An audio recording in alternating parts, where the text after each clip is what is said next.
Assalamualaikum warahmatullahi wabarakatuh. Bertemu kembali di Aceh Gallery, channel khusus sejarah Aceh dalam sejarah 1 menit.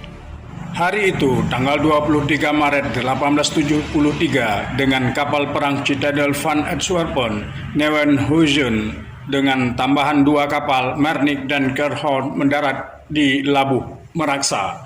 Tanpa membuang waktu, hari itu juga komisaris Belanda itu mengutus Sidi Tahil untuk membawa surat ancaman kepada Sultan Aceh untuk memberi penjelasan tertulis mengenai perbuatan utusan pemerintah Aceh di Singapura untuk meminta bantuan melawan Belanda.